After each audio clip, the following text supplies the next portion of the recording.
Hello, everyone. Thank you so much for joining me again today for day 7 of the Light Wellness Experience Workshop. We have had such a wonderful 6 days leading up to this thus far. For those of you who are sticking it out with us, we appreciate it. I know the first 4 days were kind of really impactful with lots of education. You guys had tons of wonderful questions, and we're diligent about filling out your workbooks and making sure that you made the most of this workshop. We want you to keep that enthusiasm and keep that drive and stick with us as we talk to different individuals who have been working with LVG over the course of the last 3 to 12 months and really making an impact on their lives and committing to the light wellness conversation, the light wellness practice, and becoming light conscious in their day-to-day activities. So, yesterday we spoke with Stacy and got a wonderful insight into how light wellness and becoming light conscious impacted her sleep health, her mental and emotional health, and how she's seeing the transition in her children's lives as well, from going from being outdoors and social on a regular basis to being enclosed indoors throughout the pandemic, and kind of the detriment and the impact that that caused, and how she's been utilizing light in order to bring their spirits up and just protect her family, right? Fortify themselves as we continue to move through this pandemic and closer to the winter months. As we know, seasonal affective disorder is a very real concern. As we've mentioned, 1 in 4 individuals who walk into a sleep health clinic are diagnosed with some sort of circadian rhythm disorder, typically some type of sleeping disorder. And so it's not a rare occurrence or rare condition. That's 1 in 4 individuals, 25% of the population. So that's a huge number of individuals who could be utilizing a very real, a very supportive, preventative healthcare method like light in order to strengthen all of those pillars of health, right? And right now, especially inside the pandemic, our immune system health, right? Sometimes we hear that flu season shouldn't necessarily be called season. It should be called vitamin D deficiency season, because vitamin D is so important to strengthening our immune system. And where do we get vitamin D? We get it from the sun, right? We can take supplements, just like we can take supplements for melatonin, but it's never close to getting the real thing. And that's why it's so important to go out and get sunlight, not just for your circadian health, but for vitamin D health as well. We've seen that individuals who get regular access to sunlight strengthen their immune system, because the proteins inside viruses don't have a chance to bind to the organic elements and to organ systems and to proteins inside the body. And for ones that having that access to vitamin D helps break down that binding protein so that we can get better faster, right? So what are we seeing across the course of the pandemic?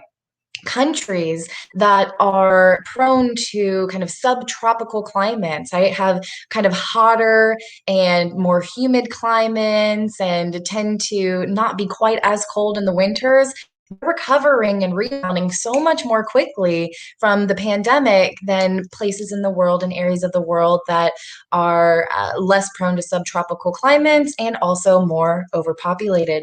So, just a little note as we're walking into this session. I know that Mr. Matt Burch, right, as you say, a gentlemen, he's going to be joining us today. Matt and I have known each other for over 20 years. He's been a very dear friend of mine. A number of years ago, he moved to Portland, Oregon, one of the rainiest, most overcast cities in the United States, in the northern United States.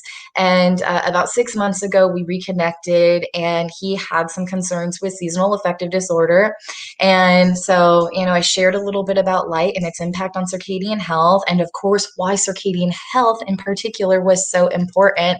And it really just all started to click for him. And Matt is one of the individuals. Remember, we talked to her a couple of days ago identified that, just about 87% of all typical day to night work, sleep health or sleep wake cycles and working individuals who keep a 9 to 5 job, 87% of us suffer from some form of social jet lag. Couple social jet lag with seasonal affective disorder, and you sometimes can just wind up feeling completely out of sorts.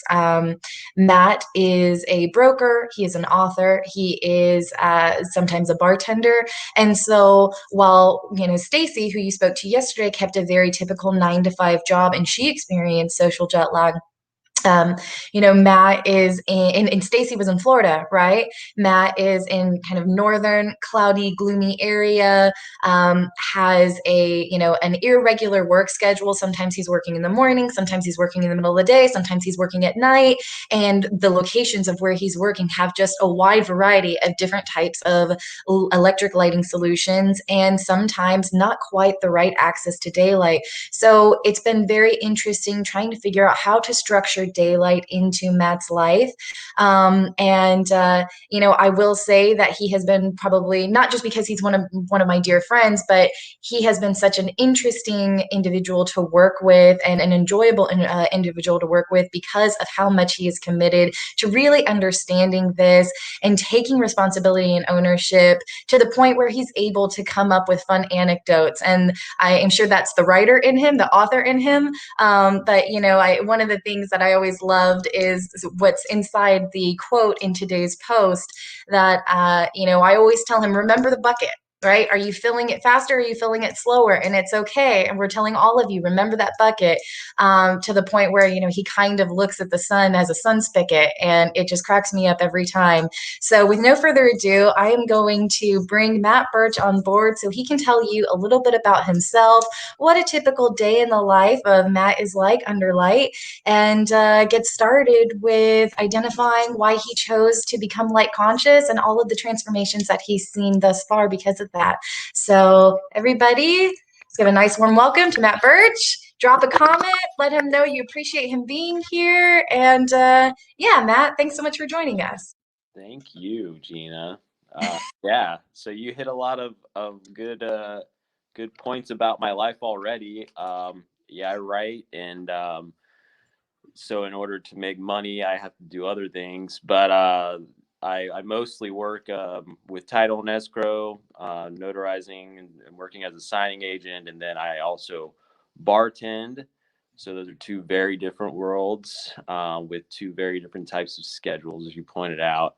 And so in that regard, there's not really a typical day. I go from working a more 9 to 5 type thing some days, and others I'm up late working in the bar, not finishing till, like, last night I was done at 1:30. So you never really know what you're going to get. I try to plan the best I can, and sleep used to be, when I lived in Florida before I moved to Oregon. So despite my complexion, I was a sun baby, and now in Oregon. The summers are beautiful. It doesn't rain as much as people think, but there is a lot of cloud cover. The days are shorter because of the latitude. It was definitely a drastic change. When I lived in Florida, I was doing a lot of late nights, working in bars, and there were some days when I was going to bed as the sun was coming up. So, sleep was something I certainly appreciated, but didn't necessarily respect enough. And yeah, so like you pointed out, I moved up to Oregon, and I kind of noticed the first winter feeling a little bit of a seasonal depression, and depression is something I had dealt with in the past. So I recognized it, and in anticipation of the second winter, I'd reached out to Gina, and I'd known what kind of work she had been doing in the past with lighting, and I didn't know what a happy light was until I moved out here. But it's, there are lights made for that, and obviously, and I was kind of curious about that whole thing, so that's why I reached out to Gina initially, and from there we kind of moved on into this program after I started learning more, and it became part of my lifestyle, you know, to anticipate kind of winters in a high latitude. So yeah, that's why I kind of reached out, and that's how I got into it, was to really just kind of Yeah. recognize that there are external factors that I can actively be aware of and working with, not against. So yeah. So it wasn't necessarily because you saw that this was already happening for you. You had read some of the research about it. You started to identify for environmental reasons, environmental solutions, and had heard about the happy light. So it wasn't so much that I had said something specifically to you. It was, okay, I think I just need to know more about this. Was there any point in our conversations where you had any kind of aha moment that caused you to not just say, okay, maybe I should learn about this, but I definitely need to be incorporating this into my life on a regular basis? Was there one moment or was it kind of a series of moments? Because we hear it come in a lot of different ways. Um, as far as realizing that I needed to factor it into my life, there wasn't an aha moment there. It was kind of a, I need to pursue it. It's obviously a thing, but once you get into the program, I'd say there were like a bunch of small moments as we were going along. Like it was a gradual succession of small realizations that that compounded, and then eventually you realize like, oh, I'm seeing it in so many different places. It yeah, kind of like tumblers falling into place. The key unlocks. It's not just one thing. It was a bunch. It was realizing I wasn't tossing and turning. It was I was getting to sleep a lot quicker, and the transition was a lot smoother at night. The kind of realizing, like you said, the sun spicket thing. I was staying with those friends. Their balcony really looked over a lake. The sun was hitting it so nicely, and I just, in my head, I was like, "Ooh, yeah! Like I'm gonna be able to fill up my sun bucket with that balcony every morning." And I said that about the sun spigot, and they looked at me like I was said something crazy, and then I explained to them what I meant by it. Um, but I think, yeah, the patience and the commitment, and letting those small moments happen for me was just kind of how it built up to realizing that there was something happening and that it was becoming a part of my life. And it was, even today when I didn't get as much sleep, obviously last night. I'm on the West Coast. It's a little earlier here. Um, I knew I needed to wake up a little earlier than I would normally, just to flip the light switch on today so that the overhead lights would be on for a solid, I think he said it was like 7 minutes. I gave myself like a half hour because I was pretty tired, but just stuff like that, just like really small things. I don't necessarily have to actively think. It's more of just like a reactionary type thing now. So. Awesome, awesome. I am interested to hear very quickly. You said that you shared this information with the individuals that you were with at the time when you brought about that nice little quip. And how did they react to that? Had they ever heard of light's impact on circadian health before? Were they intrigued? Or was it just like, oh, okay, and they just kind of breezed by it? Yeah, so they thought it was very interesting. Just out the get go, it was kind of a quick conversation. I kind of let them know what I've been doing working with you, and they were like, "Oh, that's really neat." And then it's interesting that you brought that up, because later on, I think I stayed with them about a week. A couple of days later, um, Julia my friend had brought up to me. She was curious. She was asking me more questions. She was like, "Just run me through, like, what do you do, what." And I really enjoy sharing some of this information, because it's all really, it's useful, but it's fascinating to me. I like to learn a lot about all sorts of things, and learning about our anatomical response to light is just really cool. Like our eyes evolved this certain way, and just, so she was really curious, and she had never heard of anything like that before. Because obviously, we were in Florida, so in Florida, you got pretty good with when it comes to your lighting into the sun's out. Oh And yeah, Florida, it's not so much of an yeah, right. It's what we find, especially like I was mentioning in kind of subtropical areas, or tropical areas, right? Any place that gets a lot of daylight or ample daylight and exposure to sunlight, especially because you tend to have longer days, right, in sunlight the closer you are to the equator. We don't always have the biggest issue getting morning light. Our biggest issue is removing light at night because sometimes, especially in the summer months when the days are so long, we tend to have bright daylight up until 9, sometimes 9:30 at night. And if you're someone who's trying to be asleep by 10 p.m. so you can wake up at 5 or 6 a.m., you sometimes tend to toss and turn. And then, of course, now with the dependency technology. And I think that most people are gaining a very broad awareness that you need to dim down your screen brightness as much as possible. Obviously, age groups, the brightness of their screen will vary because a younger individual's eye, the lens of their eye hasn't yellowed anywhere near as much as, let's say an older individual who's in their, 60s or 70s.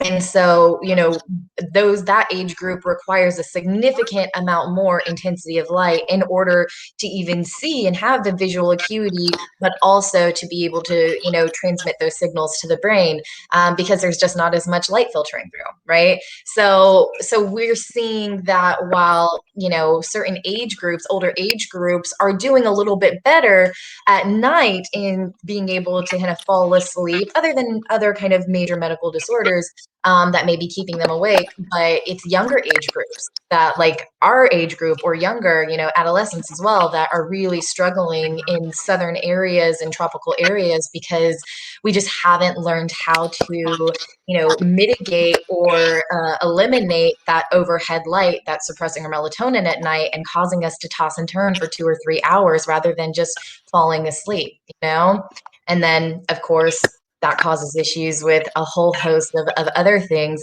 I'm interested. So, you said you got during your trip here, being in Portland is very different than being in Florida.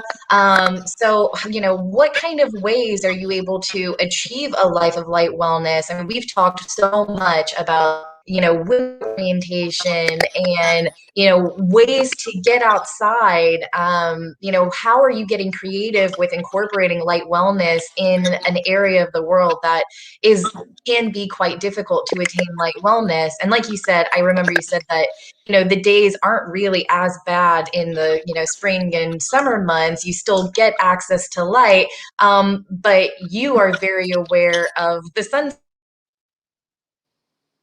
you and the froze. bucket of model that works better for you because of your region of the world, that passive light solution versus that clinical light solution, right? So what are you doing in order to ensure that you're able to achieve a passive light solution, and kind of what have been some of the barriers or hindrances to being able to do? Um, well, like you said, right now the weather is actually really nice, so the incorporating it into my life has been fairly easy this time of year. Before it was, I remember you telling me, because I have to drive to a lot of these places where I'm helping people sign their loans. So like the time in the car, I didn't even realize I could take into account. So just when you have those long drive times, you you can get some sunlight that way. So I was during the real peak winter months, that was kind of what I was relying on. If the sun peaked out, I would jump outside. But as far as like right now, building a more like routine, it's like you said, you get creative. The dog is especially happy because I utilize playing with the dog or going with for a little walk as part of my early and afternoon 15 to 30 minute exposure to light. And well, we have a lot of land out here, so there's a lot of work to be done. So I'll be like, all right, it motivates me to go out and get the work done on the property that I need to do.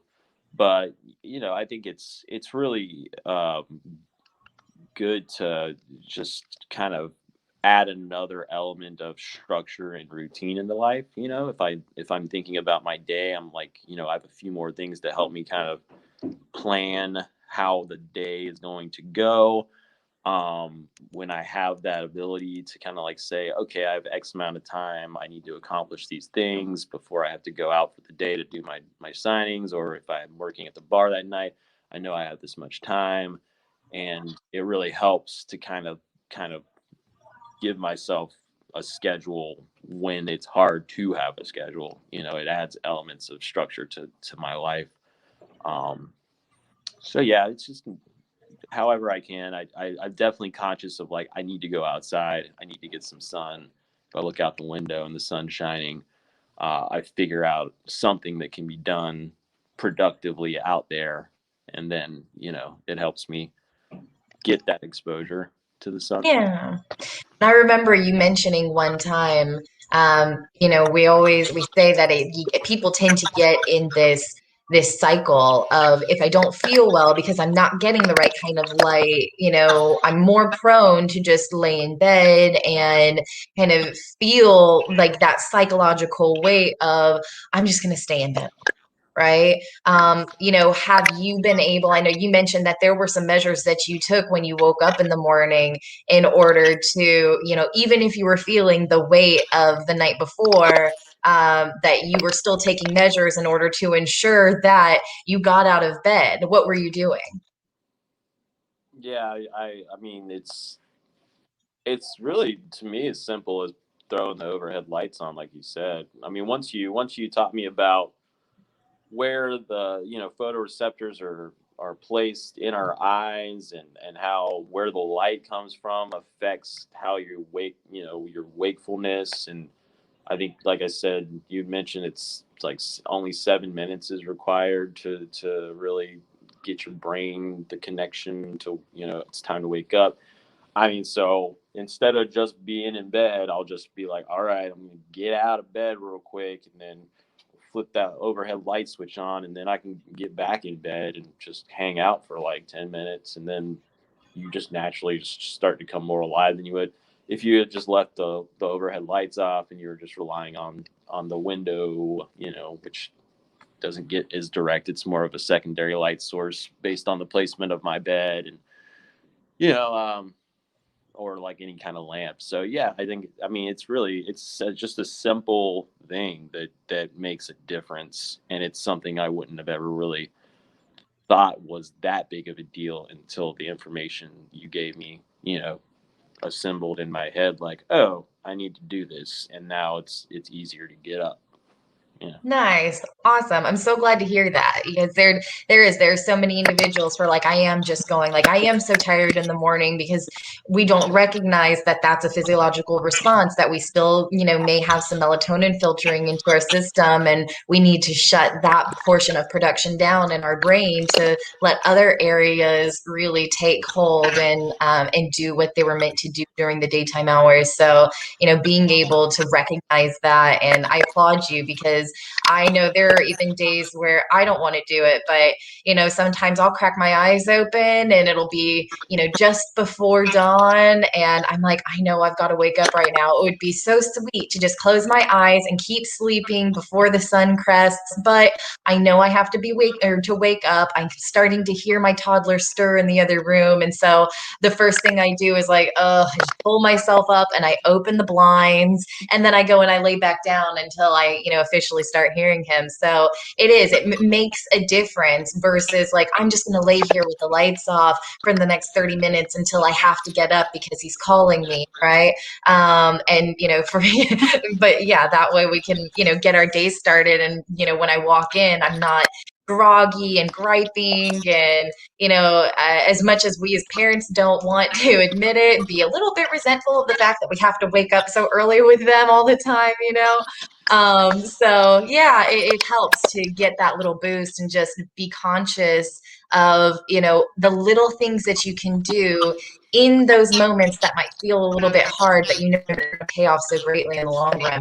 Do you think that, in becoming light conscious and really committing to these types of nuances and these practices, that it has afforded you the opportunity to be more conscious of other areas of health in your life? Because I know that in our conversations, we've discussed that before, where you're like, oh, I'm starting to, now that I recognize this, aspect of feeling better, whether that was your sleep health or your mental and emotional health or kind of temperament stability, right? We've talked about that, and I would love for you to touch on that.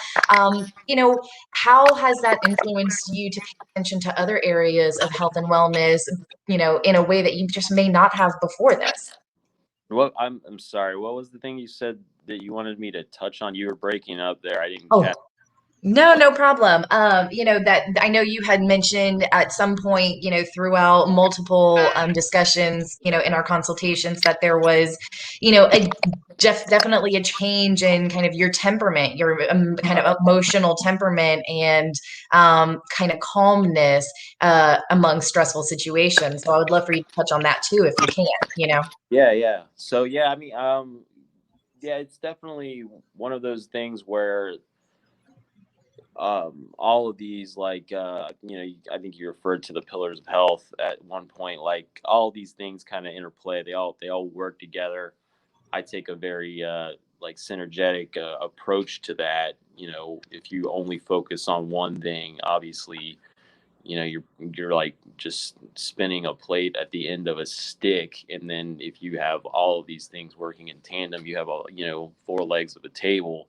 So I think about that, like, if somebody's only working out as their like healthy thing and then they get hurt, what happens to those people? you know Things might fall apart. And so, the light, as kind of mentioned, like the structure of my daily routine thing has been really nice as far as getting the light. It really adds just overall, when you have any kind of structure in the lifestyle I lead, which is, unpredictable at times. I'm grateful for it, and I think specifically like nutrition's, obviously a pillar of our health. And I just brought up, I think one day, about the intermittent fasting, and if that could affect the circadian rhythm. And it was really cool. You presented some information about circadian fasting, which was really fascinating stuff. I learned not so much about approach I wanted to take specifically, but the information that you provided me with, and the research that I did, led me to understand, how cortisol and melatonin affect, you know, your body and what you're putting into your body at certain times of day. Carbohydrates will be energy if there's more cortisol, but they'll transform into fat if there's more melatonin.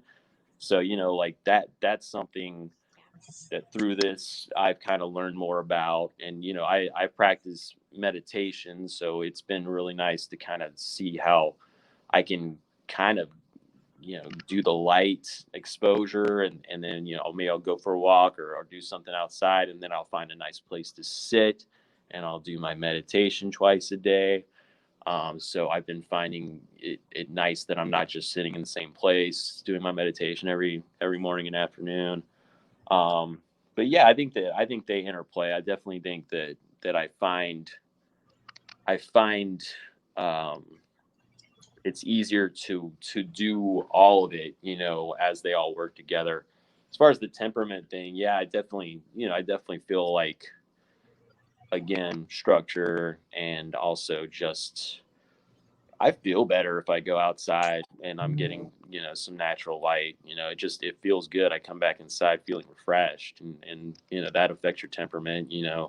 If you're cooped up inside all day, dark corner, you're gonna probably be a little more irritable for sure. So yeah, I think it's definitely had a positive impact on temperament as well. Uh, Yeah. in tandem with all, the meditation and the nutrition, the exercise, all that kind of stuff. So Yeah. it's good to have in the toolbox. Good. Good. Well, and you brought up an important point that, it definitely makes a difference to be able to get that quality of life, is kind of be in a dark box, right? And sometimes we're stuck in that type of I mean, so many of us have been over the course of the last, 12 months or plus, right? And, for individuals who do have access to maybe outdoor spaces or balconies, right? Backyards, front yards, versus, in more metropolitan areas where it's more congested and, we don't have much outdoor space available to us. Do you find that it's going to be, and again, of course, the whole way this started was, you considering investing in happy lights, right? Because you didn't realize that there was something that you could do with daylight in order to kind of prepare for the oncoming season or winter season. Do you find, or do you feel that investing in some sort of electric light therapy solution that's been spectrally engineered to support circadian health is, will be beneficial for you? Or is that something you plan on doing? Or are you just going to keep trying to fortify with daylight? I think it's absolutely necessary. Yeah. When the days become shorter here, you're looking at less sunlight as a crowd, like cloud cover and rain, obviously. But physically speaking, like from a time point of view, you have way less opportunity to get the light if it's out there. You got to think about your day. If the sun doesn't come up till 10 a.m. and goes down at 4:30 p.m., like you're suddenly like, oh, I only have this much. I had this much in the summer, and I had this much, and that might not go and work out with your day. You might be working the entire time the sun is up, and not have the extra time in the morning or in the evening to supplement that exposure if it's even out. And so, yeah, there's no doubt in my mind that as winter, long from now, we're gonna enjoy the summer. But yeah, when the winter rolls back around, late fall, I will be looking very much into an apparatus or some sort of light. It's more than just one of the ones you can put like right here. I think that I want to get something that I can either hang or prop next to my actual workspace here, because I do spend time sitting at the desk. That'll be good for me to kind of knock that out with whatever I'm doing at my desk. And I'll just have to kind of keep track of how I'm doing it when the light is good outside, and keep the schedule, because consistency is king. And I think that, yeah, like a light application um, will be necessary for sure. Absolutely. I'm so glad to hear you say that. And it sounds like you're really taking into consideration the difference between, that clinical versus that passive model. Yeah, you could get one of the, small modular light apparatuses that, provide 10,000 lux and blast you, in a moment. But there's something to be said about the comfort of just having a nice lower level overhead light source, casting illumination, and kind of general ambient light, rather than I really need to sit there and entrain my circadian rhythm and then move on with my day. It's like, no, I just want to live life and be right and be at peace underneath light, right? And that's where retrofit lighting solutions like simple light bulbs that definitely provide less intensity and thus less brightness, but still create an impact when you're able to spend an extended period of time underneath them. So I'm glad that that's something you're already considering, and weighing and measuring. One of the things that you just said that stands out to me is consistency is king. It is, right? I always tell people I used to be a soccer player, a competitive soccer player, and then I became a soccer coach. And I used to tell my girls all the time on the field that, practice does not make perfect, practice makes permanent, right? That's consistency. And so if you practice something one way, that's the way you're going to remember to do it, and you're going to kind of do permanently. That's the habit you're going to form. And so if you want to form a habit, you want to form it right, right? So that really means investing in understanding and identifying what kind of lifestyle or light works best for you. What are you most comfortable with physically, and what feels the safest to you, and how do you want to kind of move throughout your day, more quickly or more slowly, in order to fill that bucket with that sun spigot, right? um Yeah. So with that said, consistency is king. Do you feel that the structure of our weekly, how do you feel about the structure of our consultations? We had started with maybe once every 4 weeks, and then eventually we moved into once every week. How do you feel about the transition of our structure and how that's impacted your ability to stay light conscious or to really apply this more diligently? Tell me a little bit about how you feel about the structure of LVG consultations with you. Yeah, I like it a lot. I think that it's a nice balance between discussion and introduction of information, and also there's almost like an element of homework too, because just the if somebody is to just put all this information in front of you, the absorption of that would might not be as high as if they're saying, "Hey, there's this, and then look into this, and go reach out. And I'm going to provide materials, and I'm going to give you a direction." I mean, that was great because the research portion, you get to kind of delve into the stuff that's a little more interesting or specific to your life. It's very kind of tailored in that way that you can go down the roads that you really need to explore, and you can bring back with you more information and retain more information, I think, through that method than you would if somebody was just kind of spouting off, XYZ, this is that, or if it felt, not necessarily, if it felt more generic, like, I feel like somebody's just going through a script with me right now. Like, it never felt like that. It's always a conversation. It's always a personal conversation too, your interest in how I'm doing, and just kind of sometimes the tangents, I don't want to call them tangents, but sometimes we'll start exploring, personal matter as related to, how this is affected by my practice of light health, and then that's, we go down interesting roads.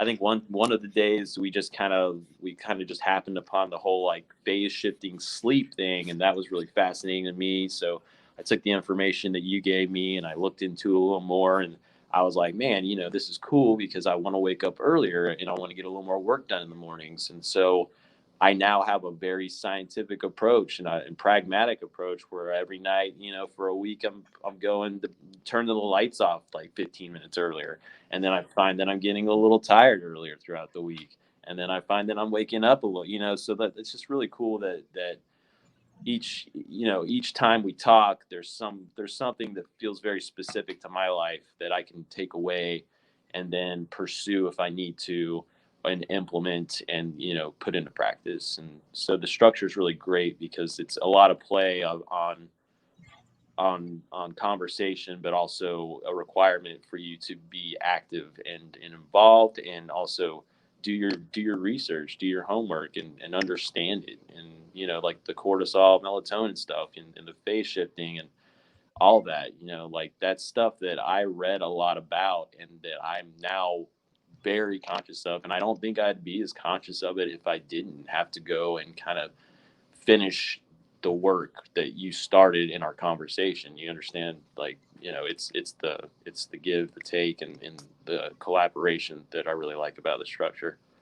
Awesome. So glad to hear that because, I know a lot of individuals, are wondering what is this like? Are we going to be having, experts in the field provide regular education in order to kind of feed information so that they feel they know what they're doing? But at the end of the day, again, I reiterate it all the time. This is not just a coaching program where we tell you what to do.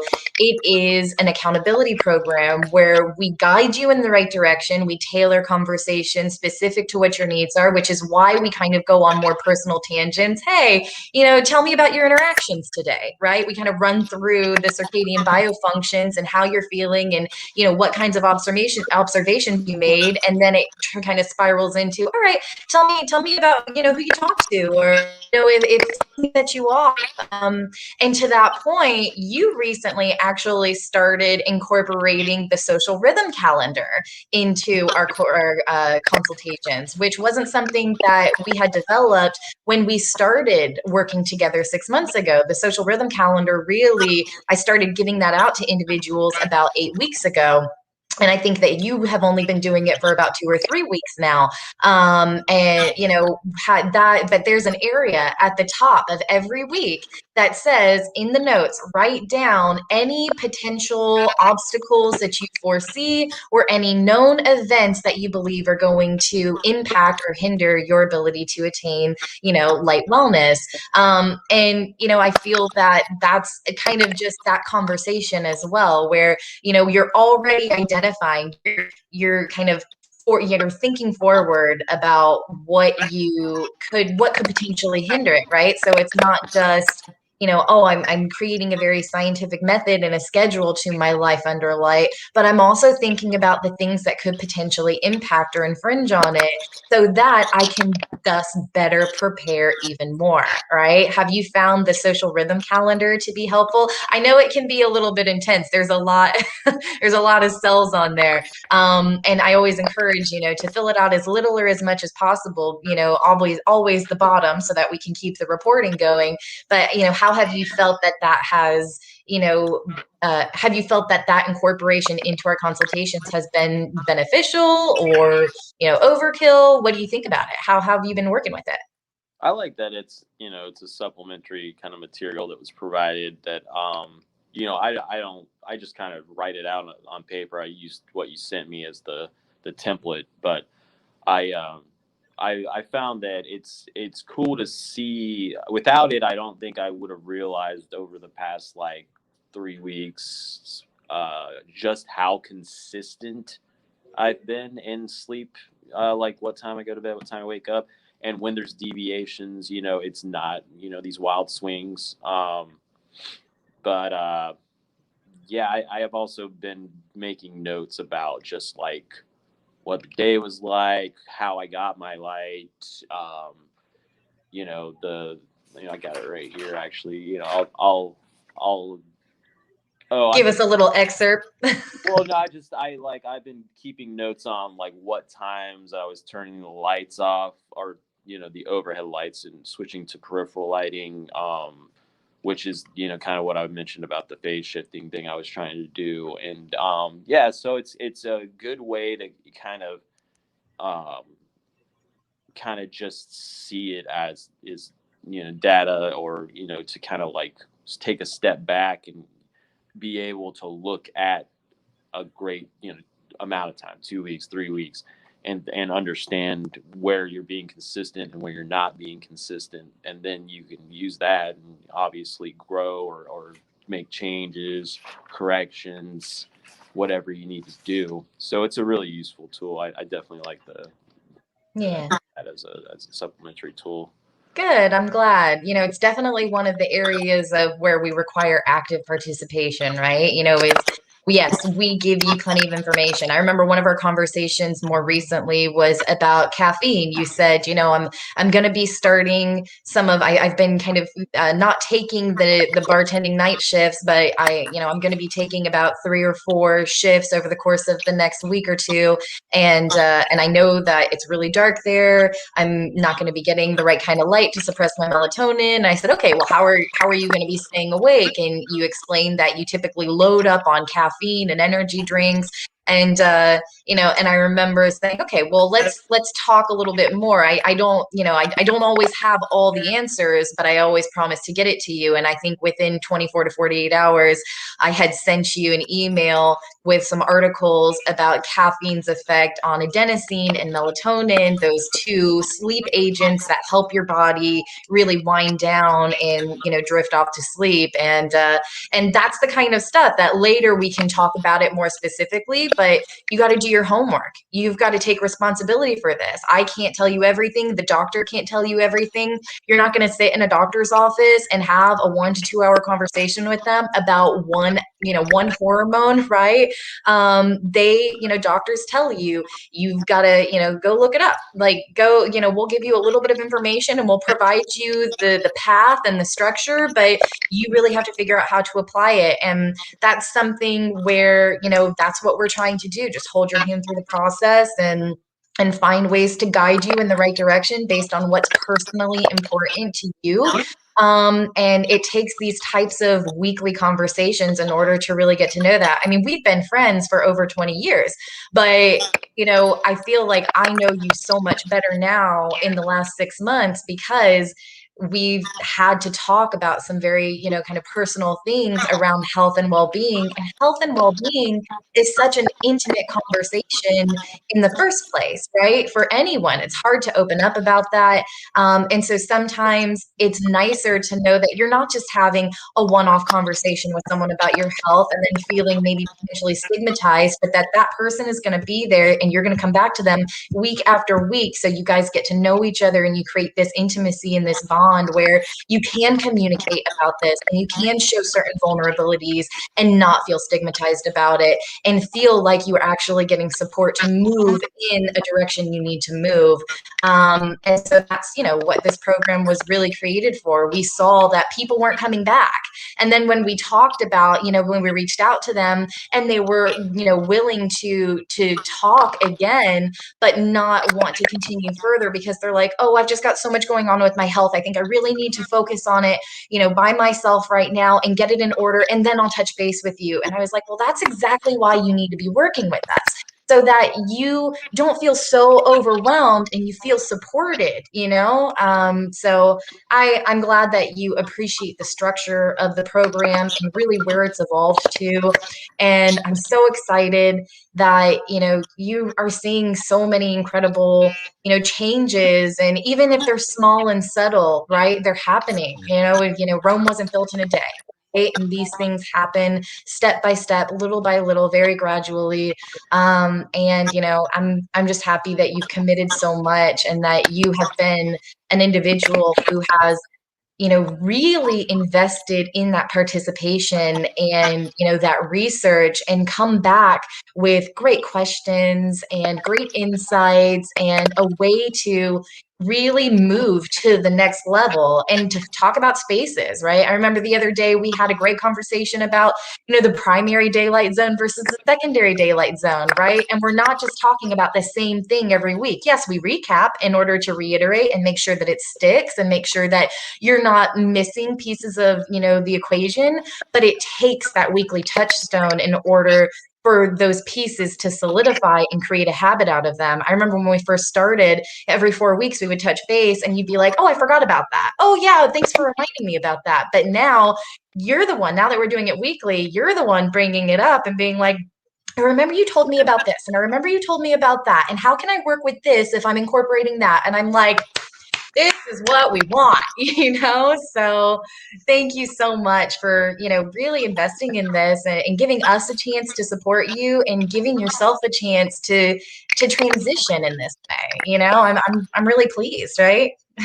Yeah, me too. Yeah, thank you. And it's valuable. It's a valuable tool in the toolbox of just wellness and overall health, and but it is something that you got to make sure you keep sharp, and it is your responsibility to take care of it once it's in that toolbox. So yeah, for sure, I think that it's an incredibly valuable aspect of life now that I can continue and use to make sure I'm doing good.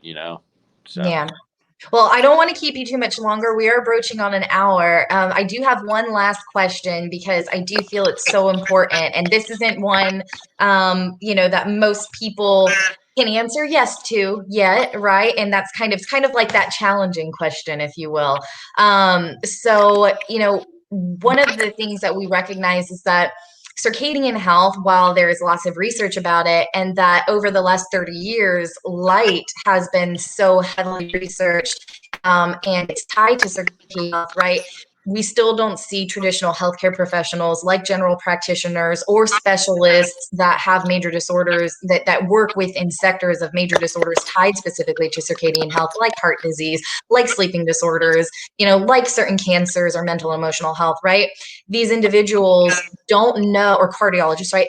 They don't have an ability to speak as well to circadian health and how to tend to circadian health in order, to really address preventative health care so that we can start seeing people get better and maybe spending a little less money on, traditional healthcare costs, right? And not develop into really major disorders. And I know recently that you were feeling particularly ill. I don't remember whether or not you actually did go to a doctor, but over the course of the last 6 months since we've started working together, have you sought information from a specialist or a general practitioner about circadian health, and what were they able to share? Were they able to, did they mention light or have any understanding of light's impact on it? Is that a conversation you've had with anyone in the healthcare industry over the last 6 months? Over the last 6 months, no, I don't remember the last time I was at the doctor, to be honest. But Get I to the doctor. well, when need to. No, but I will say something about that that I think it's relevant because of my history with depression and mental health kind of issues when I was younger. Going to see a specialist, a psychiatrist or psychologist, whichever one it was, whichever one can write the prescriptions, because that's pretty much what they did. They put and I didn't care. Psychiatrist, yeah. Yeah, so I didn't care for that. I did it for a while. I felt that going a different route was for me, which is why exercise, meditation, nutrition, all these things. And for the most part, that's effective in a way that I didn't ever see. But I would have loved it if somebody would have actually brought this kind of information to the table instead of just trying to fix brain chemistry from the get go with a medicated approach, for sure. I don't know if that's super relevant to what you're asking, but I feel like it's definitely part of the conversation. So 100%. It definitely was a part of the conversation yesterday, and I hope that it continues to be a part of the conversation, across the board, because we feel very strongly about that too. That, this is information that should be known and should be understood, and healthcare providers should first take a look at the foundation of health and whether or not it has been impacted or broken in some way and needs to be repaired before we put the Band-Aid on the bullet hole, right? So that's, I appreciate that insight from you and, sharing that little bit of your history. I know in my past, I, had to be on antidepressants at one point, or SSRPs, I believe it was, antidepressant, anti-anxiety. And I did it for about 8 weeks, and I was like, I can't do this. I've got to stop. It was grinding my teeth. I felt like a zombie. I was like, this isn't working. This is kind of doing the opposite of what I wanted to do. Like, yes, my anxiety was significantly, relieved. I felt like I could breathe again, but I just felt so, just blah. Like I wasn't present in the world anymore. And I was like, this isn't how I want to live, and there were a lot of reasons why I really became invested in light wellness.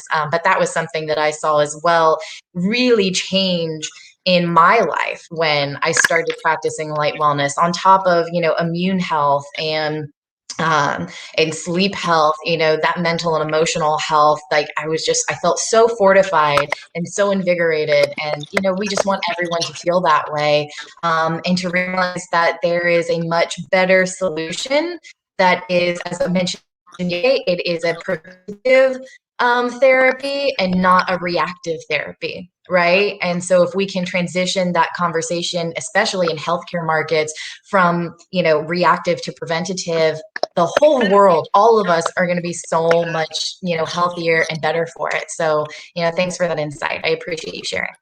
yeah, thank you. You're welcome. So yeah, with that said, thank you so much, everyone. Give Matt a big round of applause. Drop a comment. Let us know what you think about his testimony and if maybe some of the things that he shared really aligned with what you're feeling or how you've been practicing. You've had your light wellness guidelines for 7 days now. Actually, I think 9 days now. So how are you using it? How are you getting creative? Are you seeing any transformations, right? That's what we want to know and that's what we want to hear.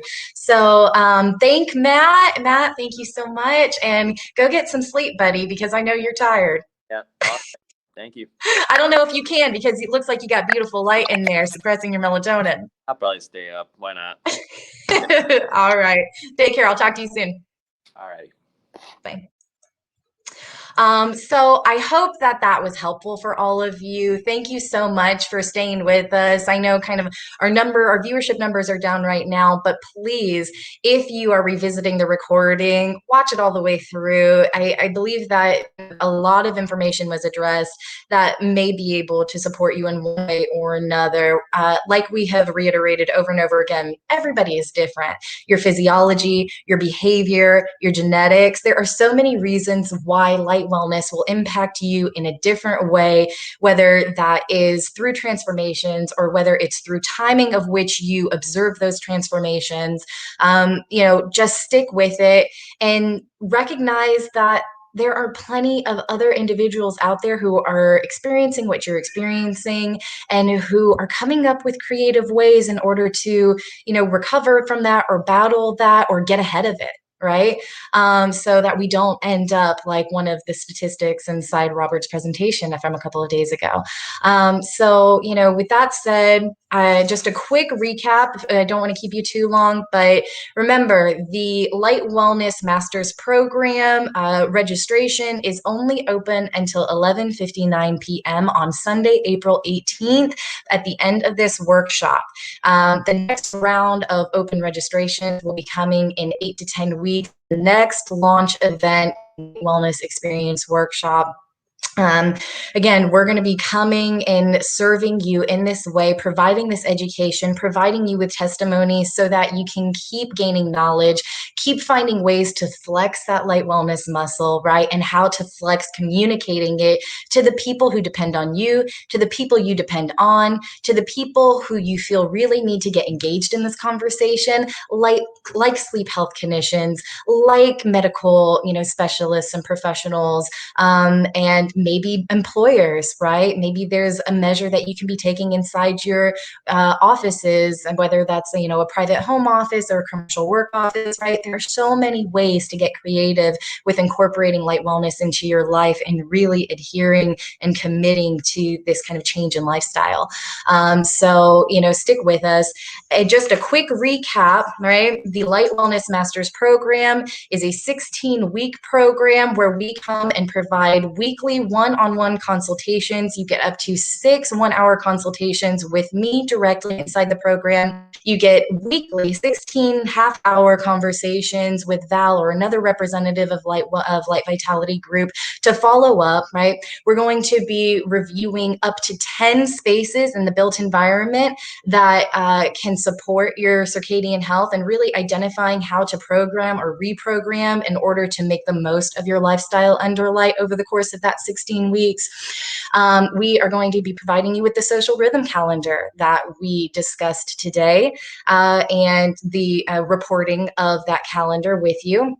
We are going to be providing you with up to $150 worth of spectrally engineered retrofit LED light bulbs to support those 10 spaces, or at least a few of those spaces inside your home or office, whatever built environment you feel is going to make the most impact on your lifestyle under light and circadian health, right? What else? We're giving you a professional light meter, right? Because yes, we can download an app on our phone, but the structure of the sensor inside the phone, kind kind of obstructs some of the receipt of those life or those light waves, so wavelengths. So, it's good to have a professional light meter on hand, right? Just like we need to put water into our body and we need to put food into our body, right? We need to put light into our body. And it's a way to kind of gauge and understand that, because what do we know?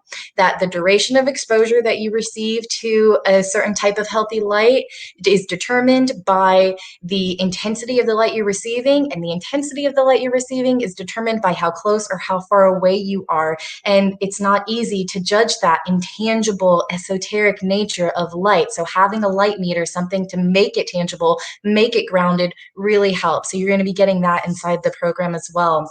Let's see, what else are we giving you before I sign off? We are going to be able to provide interdisciplinary service matchups, right? We're going to try to fill out as many interdisciplinary Q&A discussions with qualified experts inside different areas of circadian health biofunctions and lighting specifically, so that you are able to get even more out of the 16 weeks. So it's not just us talking to you every single week, but we're having all of that information reiterated and reinforced with other experts in our fields. And then if you choose to move forward in creating more electric lighting solutions, we'll pair you up with the right people who we feel are going to work best with you, right?